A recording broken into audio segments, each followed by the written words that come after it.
Bem-vindo ao podcast da Enajum, o podcast da Escola Nacional de Formação e Aperfeiçoamento de Magistrados da Justiça Militar da União.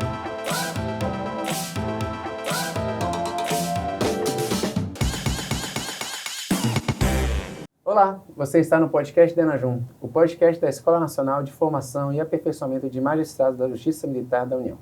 Meu nome é Márcio Ramos e no podcast de hoje vamos conversar sobre um assunto que muito nos interessa, né? Afinal, estamos numa escola. O assunto de hoje é gestão educacional.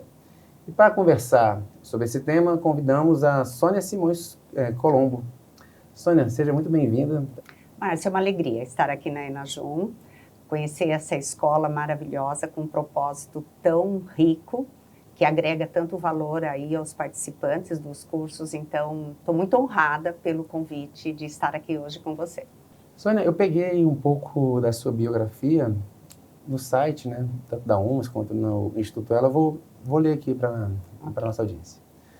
Sônia é apaixonada pelo que faz e fascinada pelo poder da educação em transformar vidas. Psicóloga com especialização em administração de empresas, é autora de diversos livros na área de gestão educacional. Diretora e fundadora da UMS, empresa que atua na área da educação e que promove o GEDUC, o principal congresso de gestão educacional do país. Além disso, é presidente do Instituto Ela, Educadoras do Brasil. Sônia, para a gente começar a nossa conversa, queria que você falasse um pouco sobre sua motivação e atuar de forma tão intensa nessa área da educação. Bom, tudo começou por meio de um exemplo da minha mãe. Ela foi a minha grande inspiração para eu trilhar o ramo educacional. A minha mãe não foi uma professora, foi uma pessoa muito simples que trabalhava dentro de uma escola como inspetora de alunos. E ela me levava desde pequenininha para a escola e me deixava numa biblioteca e falava: filha, aqui é o melhor lugar do mundo para você ficar. E eu ficava muito quietinha, sempre fui muito obediente, né? Ficava ali quietinha, folheando os livros, enquanto ela desenvolvia lá os trabalhos, até a escola começar a funcionar, que de aí eu ia para a minha classe de educação infantil. Isso era na cidade de Borborema, que é a minha cidade natal. Um vilarejo muito pequenininha. E lá eu tinha muitos contatos com as professoras, enfim, circulava pela escola o tempo todo, né? Minha mãe era muito querida, sempre muito expansiva. E aí eu comecei a gostar cada vez mais, vivia nas casas das professoras e tudo mais. Me apaixonei desde aquela época, tá? E não só a mim, como as minhas irmãs. Minhas duas irmãs, nós somos em três, minhas duas irmãs fizeram pedagogia e eu psicologia. Então as três seguiram muito, né, essas orientações que a minha mãe dava desde quando nós éramos pequenininhos, do quanto a educação realmente podia transformar nossas vidas, que era uma vida muito difícil, muito pobre, né, e que realmente transformou. Tudo que eu consegui trilhar na minha carreira profissional foi por meio da educação. Então, foi aí que começou, então, essa paixão. E graças a essas leituras iniciais, que na verdade eram folheados livros, né, com imagens, eu sempre gostei muito de ler, e isso também acabou influenciando. Hoje eu tenho 7 livros publicados na área de gestão educacional, fiz muitas pesquisas, ainda faço muitas pesquisas dentro deste assunto. Então, eu realmente acredito que a grande influência que eu recebi quando eu tinha lá meus 5, 6 aninhos, foi o motriz, né, para eu desenvolver esse lado, assim, educacional que eu sempre gostei. Tá? Sim, educacional e empreendedor, né? Você fundou também a empresa chamada a UMS Consultoria, né? Que sob sua liderança tem desempenhado um papel importante no aperfeiçoamento das competências empresariais e no desenvolvimento humano do setor educacional desde 94. Então, de lá para cá são 30 anos, né? Sim. Como CEO e fundadora da UMS, quais foram os principais desafios enfrentados ao longo desses 30 anos para manter essa empresa relevante em um cenário educacional em constante transformação? Bom, a minha carreira dentro da educação começou como professora universitária. Então, eu ministrava aulas em graduações de psicologia e administração de empresas e, em paralelo, eu era gerente de recursos humanos de uma empresa. E cada vez mais eu querendo seguir pelo ramo educacional, foi aí que eu pensei, vou criar uma empresa que pudesse dar um olhar maior para o negócio escola, para as instituições educacionais. Então, o fato de eu ter uma experiência de recursos humanos voltado para o valor das pessoas, né, que eu acredito muito no ser humano, e também esse lado educacional que sempre me acompanhou e que me fez docente, né, universitária, eu idealizei, então, a empresa Humus para desenvolver programas de desenvolvimento para os gestores das escolas, das universidades, para que a educação pudesse cada vez mais se fortalecer e desenvolver as vidas. Então, quando eu criei a Humus, foi com esse objetivo de colaborar principalmente com as lideranças das escolas e das universidades. E desde lá nós temos trabalhado principalmente esses aspectos das lideranças, né? Até hoje, o nosso foco principal da Humus é fortalecer quem está na linha de frente das universidades e escolas brasileiras. Tá? E por meio dessas lideranças, aí sim multiplicar e fazer com que a educação brasileira possa ser cada vez melhor. Entendi. Então, a Humus apresenta soluções para os clientes que, via de regra, são os diretores das escolas, as lideranças ali. Tanto escola básica, tanto universidades. Isso. Nós trabalhamos com educação básica, a educação superior e a educação profissional. São 3 vertentes na Humus. As capacitações, que realizamos rotineiramente, temos cursos, seminários, fóruns, workshops. As consultorias, então realizamos consultorias de planejamento estratégico, gestão financeira, relacionamento com alunos, então sempre a consultoria voltada para a educação. Nós não fazemos outra coisa a não ser atender essas universidades e escolas. E o outro braço da Humus é a parte de seleção e carreira desses executivos educacionais. Então, nós procuramos esses executivos quando uma universidade precisa, uma escola precisa, ou então também fazemos a recolocação desses profissionais no mercado de trabalho quando ele perde o emprego. Então, são essas 3 linhas, né? Sim. As capacitações, a consultoria, tá? E a seleção, que é a carreira. Perfeito. E, além dessas 3 linhas, a gente sabe que a Humus é uma das produtoras do GEDUC, né? Um dos maiores congressos, talvez o maior congresso, né? Quando o assunto é gestão educacional. Né? E os números do GEDUC impressionam, né? O GEDUC da edição desse ano, que foi em março. Isso, primeira semana de abril esse ano. De abril. Então, vamos lá. Foram 1.366 congressistas e visitantes inscritos. Mais de 1.600 pessoas circularam ao longo dos 3 dias do evento. E mais de 313.900 interações no aplicativo oficial do Congresso. São números que realmente impressionam. Você saberia dizer...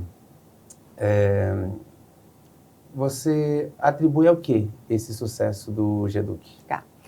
O GEDUC realmente tem uma especialização muito grande na gestão educacional. Ele realmente é o maior congresso no Brasil quando o assunto é debater a gestão diretamente com o líder, né, das instituições educacionais. Então, quando nós idealizamos o GEDUC, há 22 anos atrás, agora nós estamos indo para a 23ª edição, naquela época, Márcio, não se falava em gestão. Não se falava de um aluno como um cliente, tá? Não se falava dessa parceria da escola, né, com a comunidade, com a família, e principalmente era proibido falar que a escola era um negócio. E como anteriormente eu tinha uma experiência em algumas empresas, por causa do início da minha profissão, que foi em recursos humanos, eu pensava, poxa, mas a gestão tem um facilitador muito grande de ajudar o negócio, né? Então, o GEDUC veio com essa pegada de realmente trabalhar a gestão educacional. Só que na primeira edição, todo mundo estranhou, porque realmente não usava essa palavra há 22 anos atrás, 23, agora a gente está indo para essa nova edição. Alguns ousavam falar, né, em alguma administração dentro da escola, da universidade, mas tinha um olhar muito para o financeiro e não no olhar de que a gestão poderia colaborar na parte acadêmica, na parte pedagógica, na parte das pessoas, no relacionamento com os alunos, né? Então eu percebia um pouco um receio, né, um medo ali daqueles líderes e entrar nesse seara. Puxa, mas a minha escola não é um negócio, a minha universidade não é um negócio, diferente dos demais. Mas isso né? é porque existia algum tipo de tabu ou é por falta de conhecimento mesmo? Eram as duas coisas, tá?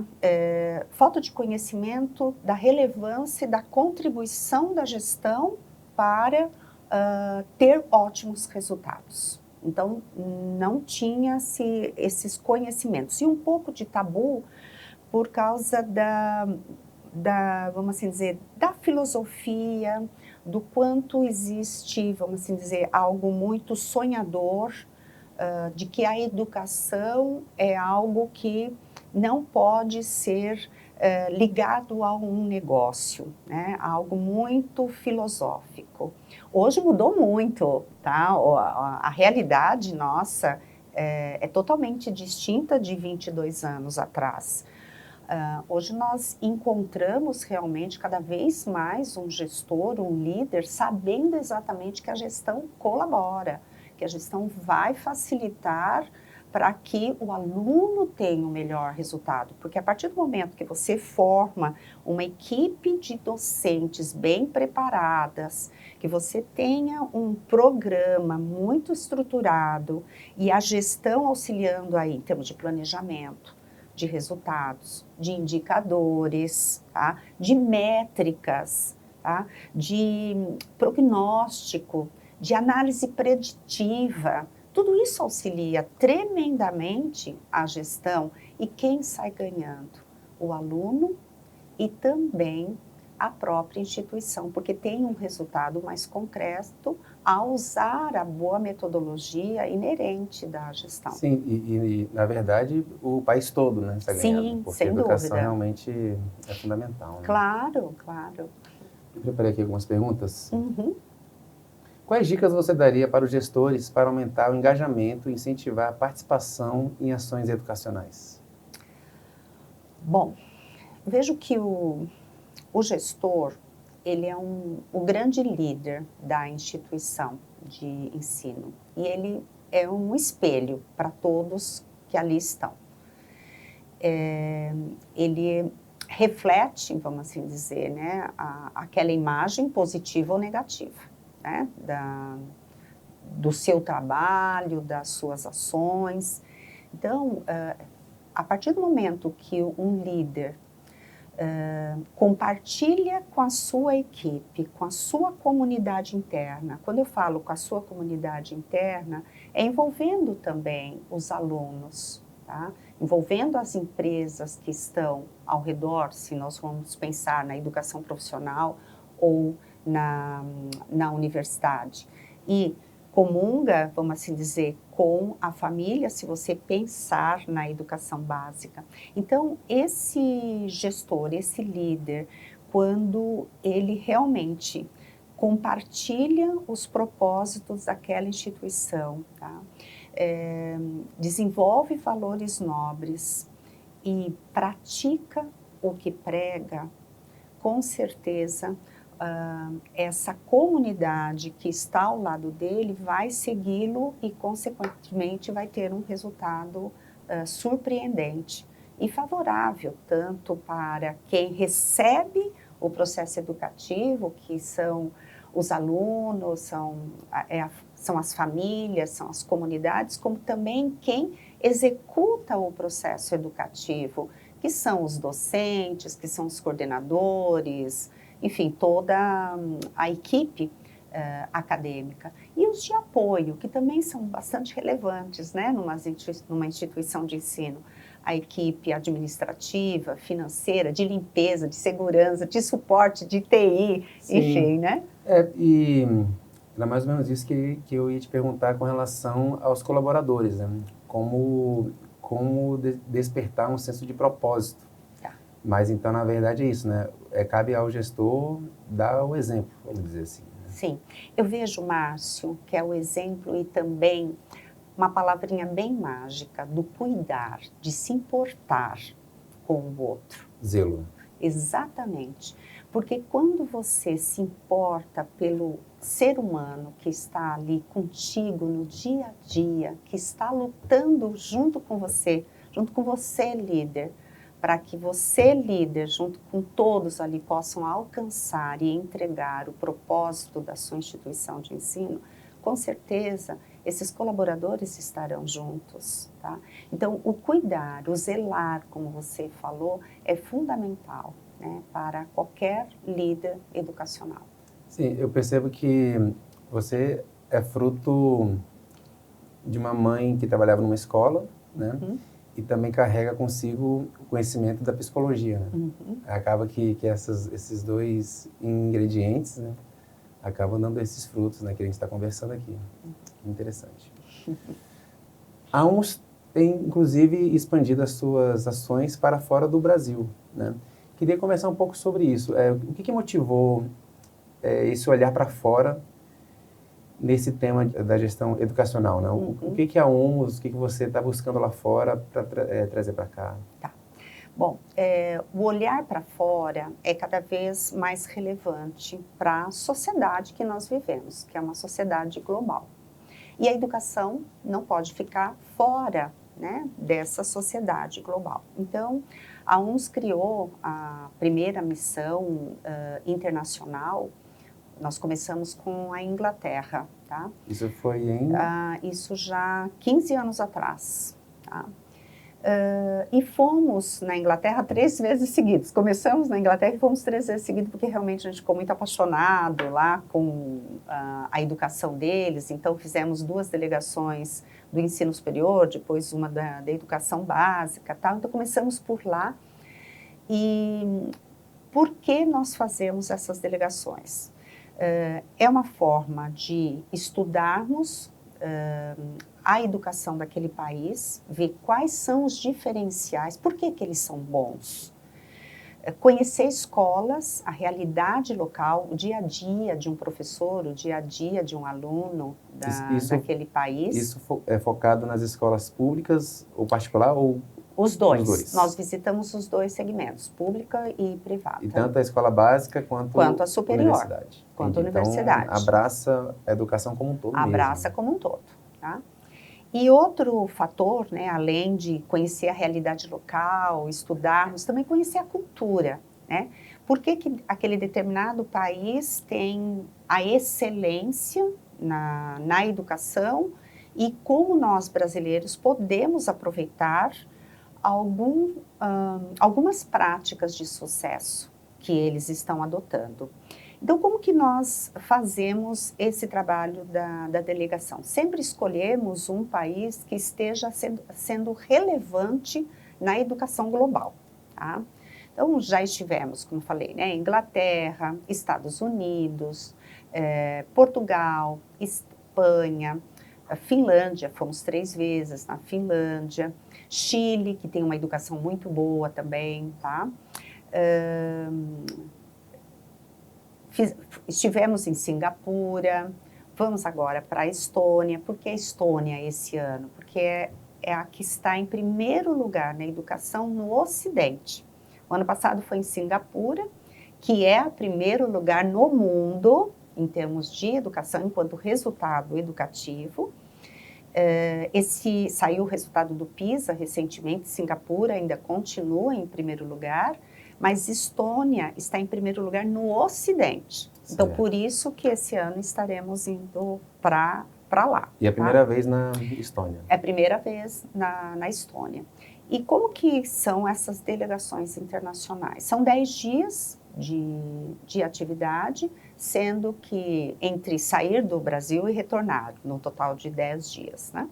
5 dias são destinados exclusivamente para o estudo daquele ensino local. Então, vamos numa universidade, temos um curso na universidade, visitamos as escolas, as melhores escolas do país e trazemos também, ao final de cada dia, muita troca entre os participantes, do que foi visto, do que pode ser aplicado no Brasil, como aplicaria na sua escola. Então, esse momento também é muito rico nas nossas delegações. E claro que antes de partirmos para a viagem de estudos, cada participante também recebe muitas informações do que será visto, exatamente para se preparar, né? A metodologia ativa, né? Primeiro se prepara, aí quando chega lá, aproveita ao máximo, troca também com os pares, né, brasileiros, e depois volta para a sua realidade local para aplicar algumas das possibilidades do que viu lá fora. No final dessas expedições, você junta algum documento assim para dizer como... Sim. Nós temos, inclusive, um e-book, por exemplo, esse último, né?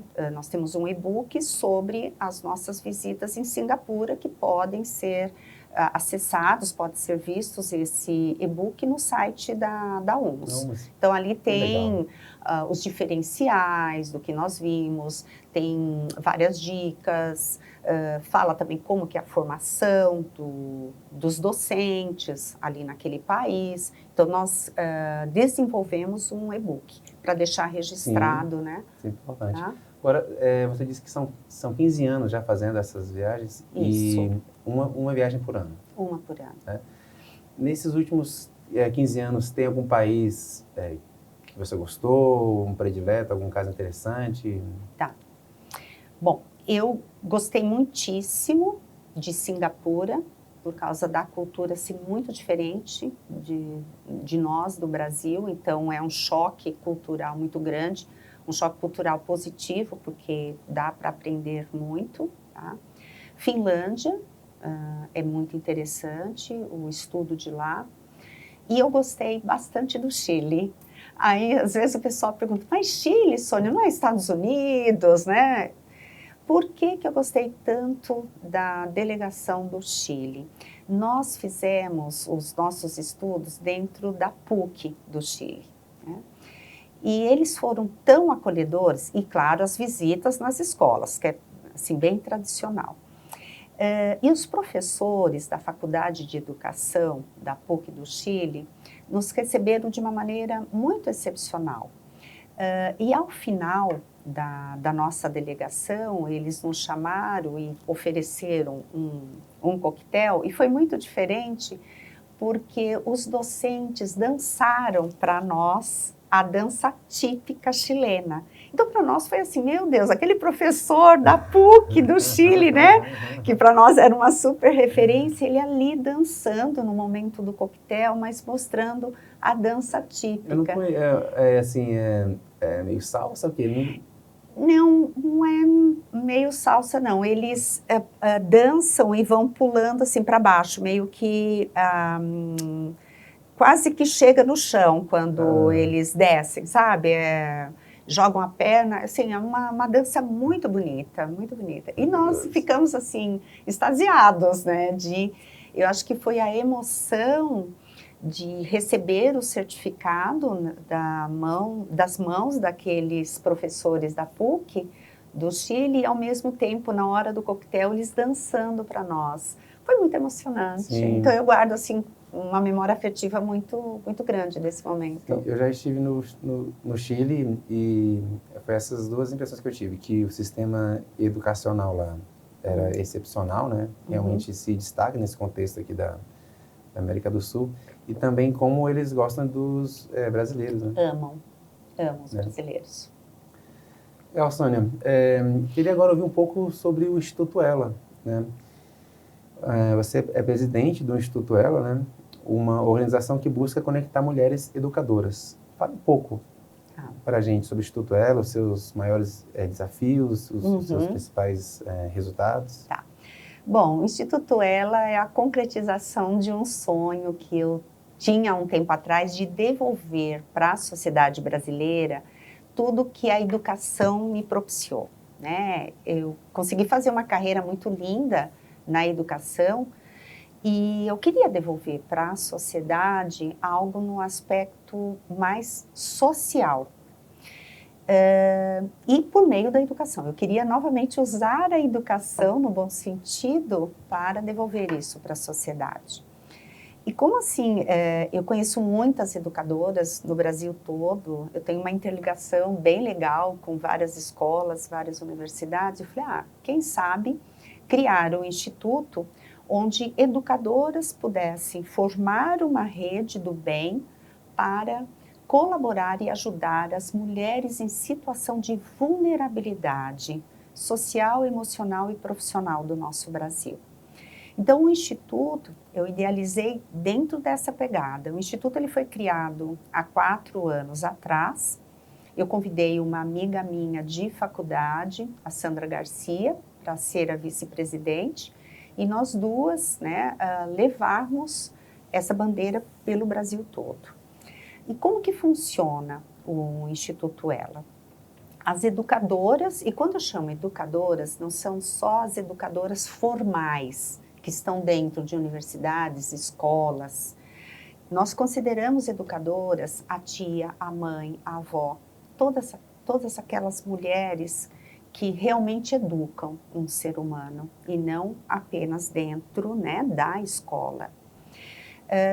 Então, nós temos 2 grandes projetos que estão em execução já há um tempo, que é combater a pobreza menstrual e o combater a violência contra a mulher.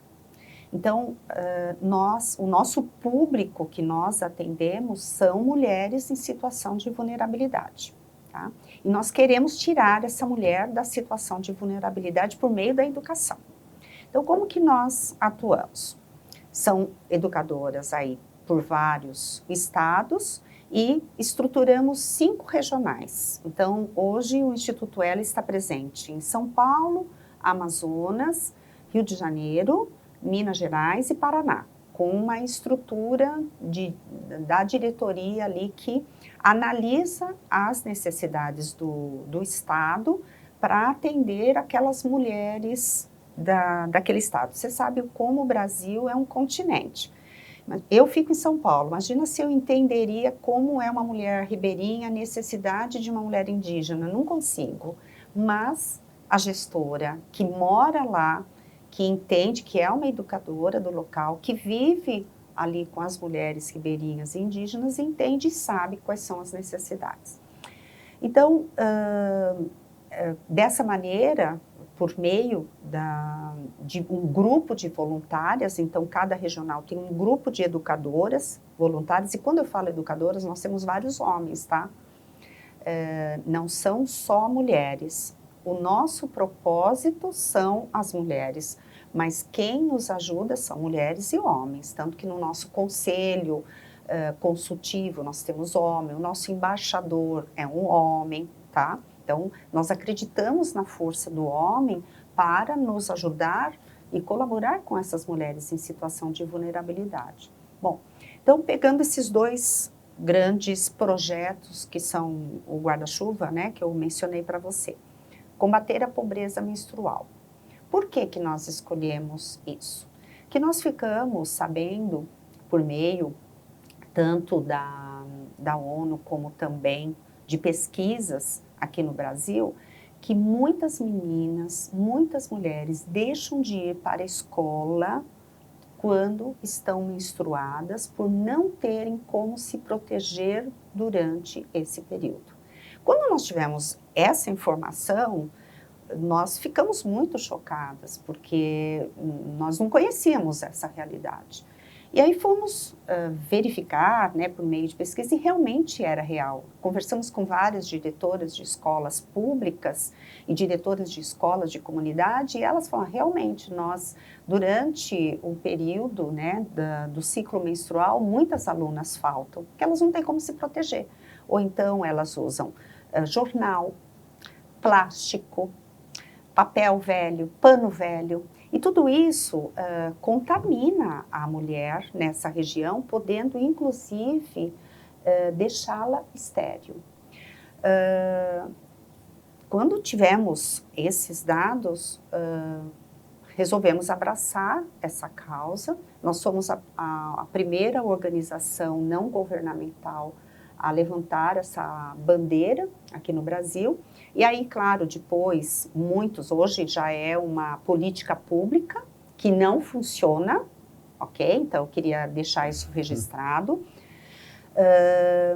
Como que é esse trabalho? Nós entregamos absorventes em escolas, em comunidades, e orientamos as meninas por meio de palestras. Então, novamente, não é apenas o aspecto assistencial, é o educativo. Por quê? Não queremos que essa menina precise sempre receber a doação do absorvente, nós queremos tirá-la da vulnerabilidade. Essa é a grande pegada do Instituto Ela. Então, é educação, nós damos cursos, palestras, né, orientações, tudo gratuito para que essa mulher possa se fortalecer. E, ao mesmo tempo, não deixar de ir para a escola por não ter um absorvente. Hoje já é uma política pública no Brasil. O Instituto Ela ajudou muito em termos de, vamos assim dizer, sensibilizar a sociedade sobre essa causa. Nós temos até livro publicado, o Instituto Ela, sobre a pobreza menstrual. E, atualmente, é uma política pública onde diz que a mulher ela pode se cadastrar, né, e na farmácia popular retirar o seu pacote de absorvente. De forma gratuita. De forma gratuita. Mas é uma burocracia tão grande, a mulher ela não tem internet, porque tem que ser no aplicativo, ela não consegue, enfim. E nas escolas públicas também, de receberem o absorvente. Várias vezes nós vamos para a escola pública e perguntamos para a diretora, você está recebendo os absorventes para suas alunas? Não, não estamos recebendo. Então, é uma política pública que está capenga. Então, o Instituto Ela ainda continua lutando com relação a esse aspecto. O outro que eu falei para você é o combate à violência contra a mulher. Como que nós atuamos? Na prevenção. Novamente, as educadoras. Então, nós damos palestras nas escolas, para os meninos, para as meninas, tá? Orientando para evitar a violência contra a mulher. E aquela que já sofreu de violência, nós colaboramos por meio da geração de renda, tá? Nós não atendemos a mulher que sofre de violência, tá? Nós não temos essa estrutura no Instituto Ela. Como que nós ajudamos, como nós colaboramos? Por meio das líderes de comunidades, que nós temos relacionamento com essas lideranças de comunidades, elas trazem algumas mulheres para serem capacitadas em nossos programas. Então, em geração de renda, porque é o INSPER é uma instituição muito boa lá na cidade de São Paulo e fez uma pesquisa onde apontou que a mulher que aceita, entre aspas, que se sujeita, entre aspas, a uma violência, é porque ela depende financeiramente daquele homem. Então, a geração de renda para essa mulher é importante. Então, como que nós atuamos? As mulheres que sofrem de violência podem se capacitar no Instituto Ela por meio de uma parceria que nós temos com a Educar, que é uma plataforma de cursos que tem 3.200 cursos. por meio da parceria com o Instituto Ela, nós disponibilizamos 200 bolsas para essas mulheres. E elas são orientadas, elas são mentoradas, nós temos encontros com essas mulheres para que elas não desistam, porque é tudo online. Então, elas têm uma série de dificuldades, Sim. tá? É a internet que não pega, ou ela só tem um celular na família. Lembrando que nós estamos falando de mulher em situação de vulnerabilidade. Bom, mas nós temos exemplos assim maravilhosos, porque elas usam as habilidades. Então, imagina, uma mulher que tem habilidade mais de artesanato ou de fazer alimentos, então ela pode se especializar ali e poder gerar uma renda. Então, basicamente, o Instituto Ela atua nessas duas frentes. Temos vários outros projetos, senão eu ficaria aqui o dia inteiro falando dos outros. Eu mencionei só esses dois, que são carro-chefe aqui do Instituto. E convido, tá, pessoal, quem está assistindo, a fazer parte e ajudar as mulheres aqui do nosso Brasil, que nós temos muitas em vulnerabilidade. Ajudar o Instituto Ela nessa nobre causa que todos nós somos responsáveis, não é? Perfeito. O time do Instituto Ela, espalhado pelo Brasil, é composto por quantas pessoas? Bom, nós temos uma gestora em cada regional, que é a diretora. Em Minas, que temos 2, e no estado de São Paulo são 3, mas nos outros estados, uma gestora regional. E voluntárias que atuam ativamente são 100 educadoras. Uau. Então, cada regional nós temos um braço, né, de educadoras, mas também temos voluntárias onde ainda não possuímos regional, ok? Que aí atua diretamente com a presidência, no relacionamento comigo e com a Sandra Garcia, que é a vice-presidente, e o time administrativo, que é enxuto, tá? O Instituto Ela é bem enxuto. Mas, enfim, é assim que tá. Quer dizer, todo mundo pode ser, mesmo que não estejam nesses locais que eu mencionei, pode ser um voluntário do Instituto Ela e colaborar aí com as mulheres brasileiras. Legal. É muito bonito de ver, né? Porque É bonito. Você falando, a gente percebe o brilho nos olhos, né? Uhum. Tá certo. Bom, Sônia, a gente está chegando ao fim da nossa conversa, foi muito rico, né? E agora eu queria finalizar perguntando se há alguma mensagem que você gostaria de deixar para os gestores da área da educação. Uhum.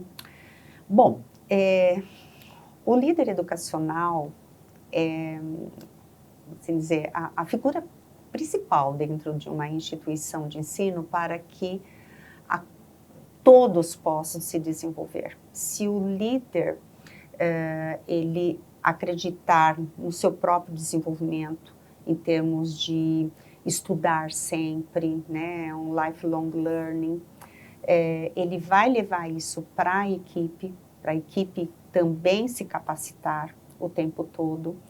Então, eu levaria enquanto mensagem da importância do líder se capacitar continuamente, tá? De cuidar da sua equipe com muito esmero, de ver se a sua equipe é feliz. Tá? Eu vejo a felicidade como um ponto muito importante para o ser humano ter entregas enquanto resultados de trabalhos. E o líder precisa se preocupar com resultados, não é? Então, para ter esses resultados, além de um bom planejamento, além de uma capacitação contínua da equipe, se preocupar com a felicidade do seu time. Então, eu vejo que esses pilares fazem com que essa liderança educacional possa se sobressair, porque a competitividade entre as escolas e as universidades está, assim, bem acelerada, sabe, Márcio? Muito sofrido, inclusive, porque às vezes tem guerra de preços, né, quando nas escolas privadas e universidades. Então, a luta por resultados, eu acompanho a rotina aí desses líderes, eu sei que é um trabalho árduo, tá? E para realmente continuar, em termos de uma sobrevivência das suas instituições educacionais, eu acredito realmente da importância do estudo frequente, de ver o que está acontecendo lá fora, de trazer novas metodologias de ensino, de trazer a tecnologia no dia a dia e principalmente cuidar muito da sua equipe. Perfeito. Bom, Sônia, muito obrigado. Realmente foi uma conversa muito rica. Queria abrir para, de repente, você divulgar as suas redes e despedir da nossa audiência.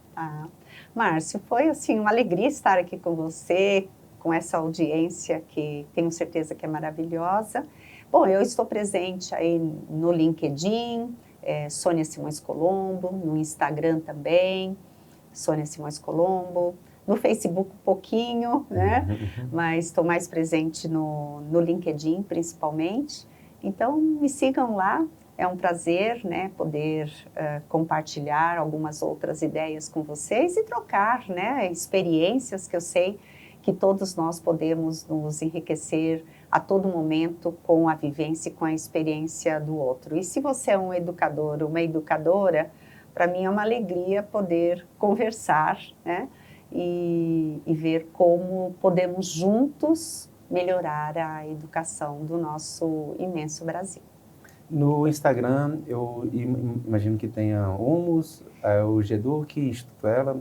Sim, nós temos o Instagram de todas essas instituições e também tem o EduMission, que eu acabei não comentando, é um outro evento onde nós estamos fazendo a interligação da educação profissional com as empresas. Tá? É um evento que nasceu ano passado, será realizado em setembro, em agosto desse ano, falei o ano passado que foi em setembro.